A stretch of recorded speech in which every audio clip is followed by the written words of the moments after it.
Olá, bom dia! A aula de hoje é voltada para essa questão da contestação.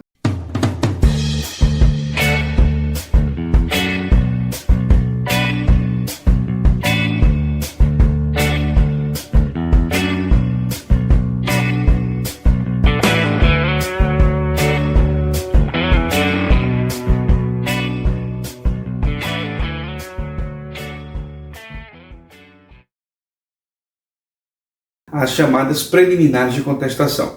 É o seguinte, de acordo com o artigo 337 do CPC, incumbe ao réu, antes de discutir o mérito, alegar o quê? Uma das matérias que consta lá no rol do artigo 337 do CPC. Então, antes de discutir o mérito, o réu pode alegar qualquer daquelas matérias, né? Que consta lá nesse rol, as matérias que são chamadas de preliminares de contestação. Preliminares porque vem antes da alegação meritória. Então, o mérito é voltado para o embate, né, a contestação, a estipulação da controvérsia sobre o fato e o direito aplicável ao caso. O autor tem um ponto de vista que ele trouxe na petição inicial a respeito do assunto e o réu vai apresentar o seu. Então, a questão meritória, a questão que diz respeito ao direito discutido no processo, né, no juízo, é uma questão de mérito e que vem, portanto, depois dessas preliminares. Então, fatos, provas, pedidos, direito, tudo isso é mérito. O que a gente vai tratar agora, antes de entrar no mérito, é a defesa ou as defesas de que o réu dispõe para impugnar a postulação do autor sem a necessidade de entrar nesse mérito. Então, o rol do artigo 337 do CPC, vocês também já conhecem esse rol do estudo do processo civil. Então, esse rol do artigo 337 do CPC, ele é integralmente aplicável ao processo do trabalho. Então, você pode pegar qualquer daquelas defesas que constam lá no artigo 337 do CPC, e alegá-la, né, qualquer dessas defesas, alegá-la na contestação, porém, na hora da montagem da peça, ela vem antes da discussão de mérito. Então, você vai ter o endereçamento da peça, o parágrafo de qualificação das partes e identificação da peça. Logo em seguida, você vai ter as preliminares, antes de chegar na impugnação dos fatos e impugnação dos pedidos que o reclamante trouxe. Então, todo o rol do artigo 337 é aplicável ao processo do trabalho, exceto dois desses incisos, né, que nós destacamos aqui no slide, dois desses incisos que precisam de um comentário um pouco mais elaborado. Tá? O inciso 2 trata da incompetência absoluta e da incompetência relativa. A incompetência relativa, antes do CPC atual, não era matéria de preliminar de contestação. A incompetência relativa, ela era matéria de uma defesa específica, uma modalidade de defesa específica, uma peça específica chamada exceção de incompetência. O CPC atual removeu essa peça não consta mais no CPC atual, então a matéria de incompetência relativa acabou sendo levada para a preliminar de contestação. Então o CPC deu uma enxugada na peça de contestação com essa eliminação, né, dessa peça específica. Acontece que essa peça específica ela continua existindo no processo do trabalho. Então, no processo do trabalho continua a existir a peça chamada exceção de incompetência. Inclusive, na aula 2 completa, né, que seria presencial, ela também é estudada junto com a contestação, logo em seguida ao estudo da contestação. Então, no processo do trabalho continua existindo a peça exceção de incompetência relativa. Então, como no processo do trabalho continua existindo essa peça, e como no processo de trabalho tem regulamentação específica sobre a defesa envolvendo a incompetência relativa, está lá no artigo 800 da CLT, não vamos utilizar a incompetência relativa na preliminar de contestação trabalhista. Então, a preliminar de contestação trabalhista ela pode veicular a matéria incompetência absoluta, mas a incompetência relativa ela vai ficar para a exceção de incompetência relativa. Tá?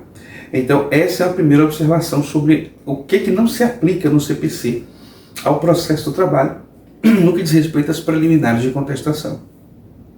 Uma outra matéria que consta no rol do artigo 337 do CPC, mas não se aplica ao processo do trabalho, é aquela matéria que consta aí no artigo 337, inciso 5, a perempção.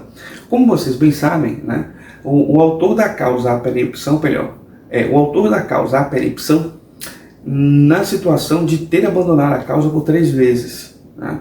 Então, na quarta vez que ele já tiver abandonado a causa por 3 vezes e tentar novamente levar essa causa a juízo, da quarta vez em diante ele não mais poderá exercer essa pretensão. Não mais poderá exercer essa pretensão porque sua causa será considerada perempta.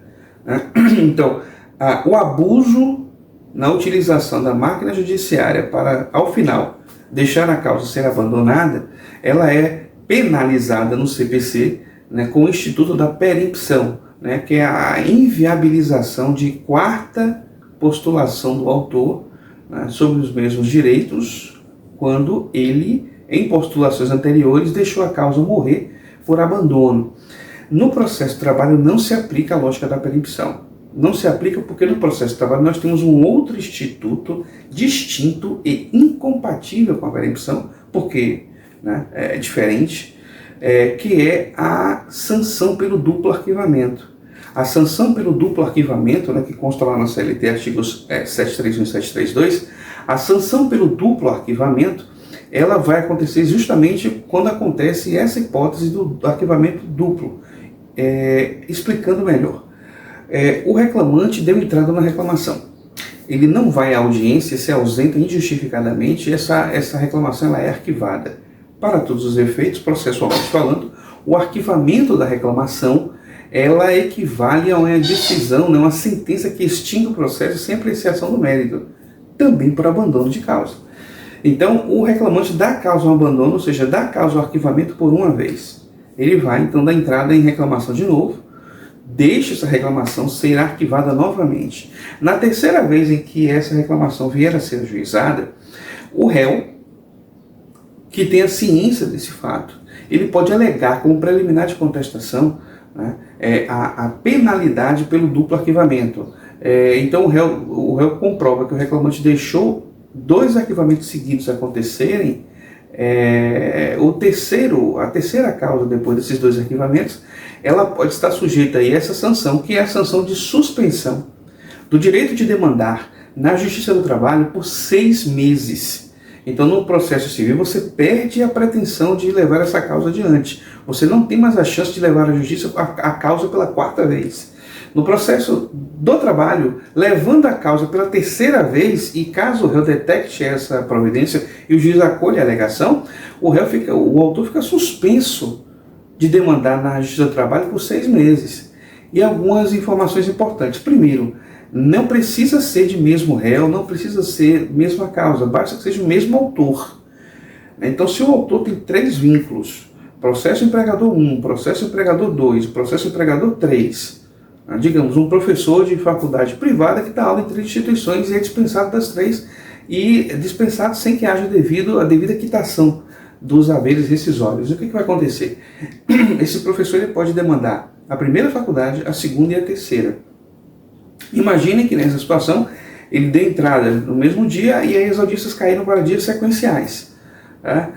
Então, se ele se ausenta na audiência contra a faculdade 1, essa reclamação é arquivada. Se ausenta na audiência contra a faculdade 2, essa reclamação é arquivada. Se ausenta, aí quando chegar na terceira ele vai. Ele vai e aí o advogado da terceira está ciente de que ele deu causa a 2 arquivamentos anteriores seguidos.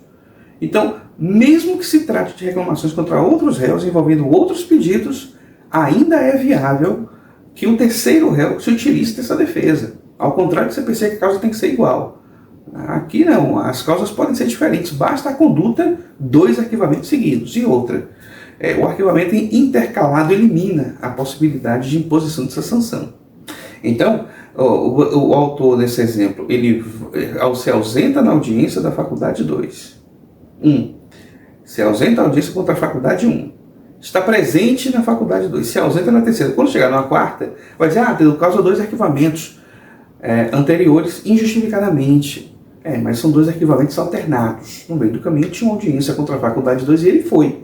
Então, numa quarta oportunidade que o réu tiver a possibilidade de se defender, de usar essa preliminar na defesa, essa preliminar não vai ser acolhida porque os arquivamentos têm que ser seguidos de acordo com a CLT. Então, percebam que a lógica dos dois institutos, né, tanto a suspensão do direito de demandar na Justiça do Trabalho por 6 meses, quanto a perempção, que consta lá no processo civil, nos dois casos a lógica dos institutos é idêntica, né? Sancionar o autor que se utiliza na máquina judiciária para permitir depois o abandono da causa. Sancionar o autor que está movimentando a máquina judiciária de maneira desnecessária. Agora, o desenho, a conformação das sanções e das condutas é diferente. No processo do trabalho, como já existe o instituto para sancionar o abandono de causa, que é a suspensão do direito de demandar por 6 meses na Justiça do Trabalho, como penalidade, como sanção pelo duplo arquivamento, então o instituto da perempção no processo do trabalho não se aplica.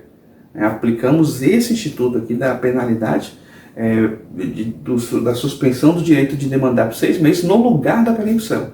Então todo o restante do rol do 337 do CPC se aplica. Agora, observar essas duas nuances aí, tanto da incompetência relativa quanto da perempção. Então as demais matérias preliminares, né, as demais matérias que você tenha como se defender contra a postulação do autor sem precisar avançar no mérito, daí porque se chama de defesa processual, né? Essa matéria será a preliminar de contestação. Então, depois das preliminares, né, que nós demos uma pincelada rápida aqui, o próximo ponto do nosso esquema de aula é o 2.2, que trata da defesa direta contra o mérito. Então, nessa oportunidade, o réu, ele vai atacar, né, o que o autor trouxe em relação à alegação fática. Então, como eu já disse, fato, prova e direito, elas são matérias meritórias. Então, é comum se ver alguns advogados, de vez em quando eu tenho, né, a infelicidade de ver uma situação como essa, mas eventualmente assim, é possível verificar, é possível acompanhar algumas contestações em que o autor entra com a reclamação, né? E mesmo na área civil, no juizado também se vê isso, em que o autor entra com postulação e eventualmente não junta qualquer prova a respeito disso. O que é que ele espera? Ele espera colher uma prova oral adiante, na testemunha, no depoimento, ou espera uma confissão do réu, uma documentação que o réu venha juntar que eventualmente confirme as alegações autorais, mas o fato é que ele ingressa com a reclamação, com uma petição inicial, com a demanda nova na justiça, sem trazer prova. E aí o réu, ele vem e diz, não, olha, não tem prova alguma, extinção do processo sem exame do mérito. Pô, mas não consta no artigo 337 do CPC uma preliminar de extinção do processo sem exame do mérito por ausência de prova. A ausência de prova não é matéria preliminar. A ausência de prova é matéria de mérito. Se o autor não tem prova de nada do que está dizendo, basta você fazer a negativa na contestação e aí então o juiz vai julgar improcedentes as postulações do autor. Então, a ausência de prova, ela não conduz à extinção do processo sem exame do mérito. Ao contrário do que alguns pensam. A ausência de prova leva à sentença de improcedência contra o autor, fazendo coisa julgada material, inclusive se esgotadas aí a fase recursal ou o prazo recursal. Tá? Então, é importante definir esse ponto, por quê? Porque é preciso que o réu impugne os fatos que o autor trouxe. Não só se tem ou não prova, não só se o direito ou não é aplicável, conforme o autor afirmou na petição inicial, mas é fundamental que o réu impugne os fatos que o autor trouxe, é o chamado ônus da impugnação específica.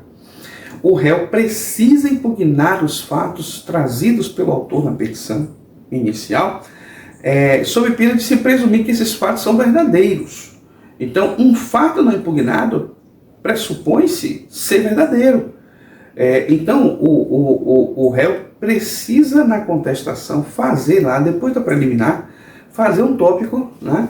Fazer um tópico sobre impugnação dos fatos, né? Ou a realidade dos fatos na versão do réu. Ele precisa dessa descrição fática do ponto de vista dele, réu, né? Pontuar quais são as informações eventualmente falsas que o autor trouxe na petição inicial. E o momento é agora, de bater na versão fática que o autor trouxe, na contestação, e é nesse ponto da impugnação dos fatos ou a realidade dos fatos. Chama atenção para um detalhe, porém, o seguinte: se o fato que o réu não contestar, ele é presumivelmente verdadeiro. Pode ser que a prova dos autos, né, acabe desmentindo o que o autor disse, mas se não houver prova contundente a respeito, o juiz vai considerar esse fato como acontecido. Então vamos imaginar que o autor ele pede indenização qualquer por danos extrapatrimoniais, né? Sua prova demonstra a ocorrência de um dano qualquer, mas não demonstra a conduta do empregador que tenha levado à configuração do dano. Digamos que ele tenha uma situação aí, né, de dano, digamos, de dano estético, mostra lá as fotos que teve um dano estético, então está configurado que houve um dano contra esse autor, mas ele não comprova que esse dano estético decorreu de seu exercício, né, no emprego, decorreu do vínculo empregatício diretamente. Então você, réu, chega na contestação e vai impugnar a ocorrência desse dano, né? Você pode até dizer que o dano ocorreu, você pode até confirmar que o dano ocorreu, mas como não tem prova da conduta, não se deve condenar o empregador por isso. Aí você, réu, vai na contestação e diz: olha, mas veja, o autor, na verdade, tem uma tatuagem, tem uma cicatriz que fica escondida esteticamente. Enfim, você pode alegar lá, você pode bater na inocorrência do dano. Mas se você não afirmar categoricamente que aquele dano não decorreu da relação de emprego, você está dando ao autor a prova que ele não tinha, que é a confissão. A não impugnação específica do fato leva à confissão ficta. E a confissão ficta conduz à presunção de que os fatos alegados na petição inicial são verdadeiros. Para se inverter essa presunção, é preciso que o rol probatório que consta nos autos convença o juiz do contrário. Se não houver esse convencimento, o juiz vai dar razão ao autor, vai presumir que aquilo é verdadeiro e vai condenar o réu pelo fato de o autor ter conseguido uma prova que ele não tinha, que é a confissão. Então, é fundamental fazer a impugnação dos fatos que o autor trouxe. Agora, pode acontecer a situação de o autor ter falado, ter redigido, ter narrado na petição inicial apenas verdades. É possível acontecer isso. E quando acontece a situação de o autor ter trazido apenas verdades aí na petição inicial, né, nós podemos então,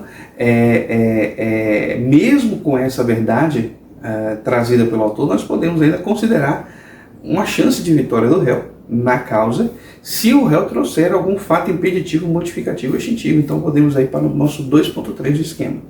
Então, quando o réu, né, traz um fato impeditivo, modificativo ou extintivo, diante da narrativa fática que o autor trouxe na petição inicial, é possível, mesmo sem contraposição específica dos fatos que o autor trouxe, é possível que o réu ainda saia vencedor. Aí o réu vai trazer outro fato. Note, não é impugnar os fatos que o autor trouxe. Impugnar os fatos que o autor trouxe é defesa direta contra o mérito. Trazer outros fatos para dar uma solução jurídica diferente daquela que o autor conseguiria se fosse apenas aquela narrativa fática dele ali, já é outra modalidade de defesa, a defesa indireta contra o mérito. Essa defesa indireta contra o mérito, ela vai trazer um outro fato que, desmentindo ou não os fatos que o autor trouxe, vai conduzir também a uma decisão total ou parcialmente desfavorável ao autor, né? É curioso a gente procurar isso aí nos livros, porque os livros parece que não dão muita bola para essa distinção ou trabalho em cima, né, dos fatos impeditivos, modificativos e extintivos. Eu já peguei situação, inclusive, que o fato impeditivo é o que impede, né? O modificativo é o que modifica, e o extintivo é que extingue, e você continua sem saber. Diante dessa solução aí, né, essa solução redundante, dessa resposta redundante, você continua sem saber, afinal de contas, como é que se distingue um do outro. Na prática, é o fato impeditivo, modificativo e extintivo. E o seguinte, o modificativo parece não ter muita dúvida, né? O modificativo, ele altera parcialmente a realidade que o autor trouxe. E aí a consequência dessa alteração parcial é uma sentença parcialmente favorável ao autor. Esse parcial pode ser de 5%, pode ser de 95%, não importa. O importante é que o réu trouxe um fato diferente, novo no processo, que tem como consequência inviabilizar que o autor consiga a vitória completa daquela narrativa fática, sobre aquela narrativa fática que ele trouxe na petição inicial. Agora, o fato impeditivo e o fato extintivo, realmente eles geram alguma dor de cabeça para a diferenciação. E o que a gente pode traçar de diferenciação é o seguinte: o fato impeditivo, ele obsta a produção dos efeitos jurídicos. Impeditivo porque ele atua para travar aquela consequência esperada pelo autor antes que ela aconteça. Enquanto o fato extintivo é aquele que demonstra no processo que aquela consequência jurídica esperada já aconteceu, que a relação jurídica já se esgotou e já gerou a consequência que o autor pretendia com a condenação judiciária. Um exemplo, eu acredito que ajude a melhorar essa compreensão. E eu conheço um exemplo muito bom na área trabalhista, que é o exemplo da compensação de jornada.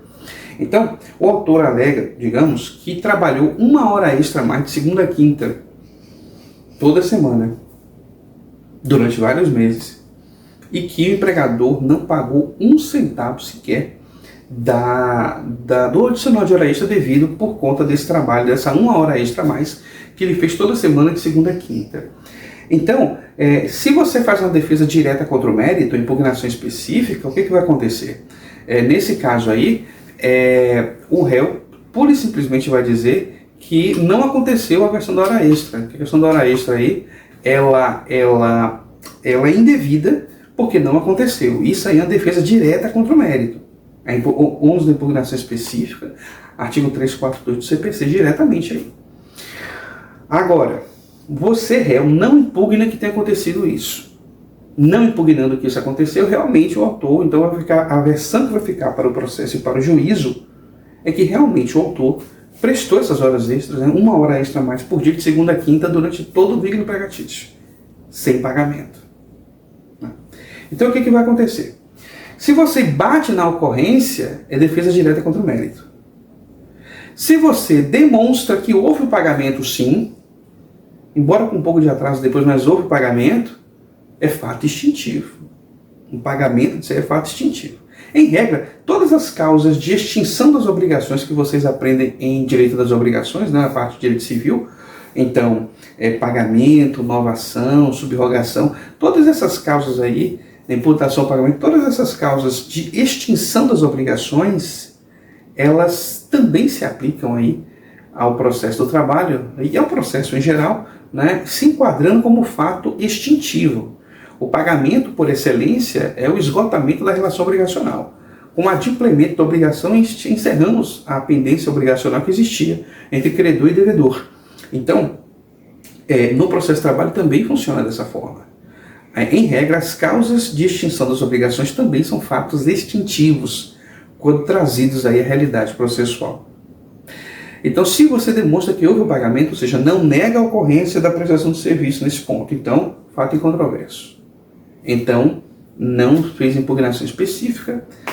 Se não tiver nenhum outro elemento aí, o reclamante vai ganhar a causa. Mas aí você traz um outro fato, um fato extintivo, que demonstra que houve o pagamento, sim. Houve o pagamento, sim. Então, se houve o pagamento, então, fato extintivo, acabou a questão. Agora, você pode trazer também um fato impeditivo, uma circunstância que vai travar, que vai cortar a consequência jurídica esperada pelo autor diante da sua alegação. E essa consequência jurídica esperada pelo autor seria a condenação para pagar os adicionais de horas extras. Então, Que fato impeditivo você pode trazer para travar isso daí? Um acordo de compensação de jornada. Então, você, réu, não nega que o autor tenha prestado essas horas adicionais. Então, não tem defesa direta contra o mérito aqui. Você, réu, não nega que não houve pagamento. Então, fato extintivo também não temos aqui para poder apresentar. Tá? Agora, você, réu, chega e traz um acordo de compensação de jornada. Pelo acordo de compensação de jornada, ficou lá demonstrado o seguinte, que o autor trabalhava de segunda a quinta, 1 hora mais por dia, em troca de não trabalhar aos sábados. Então, as 44 horas de jornada semanal, que a gente chama de horário comercial, né? Geralmente o pessoal coloca 4 horas no sábado, embora pela lei não necessariamente deva ser assim.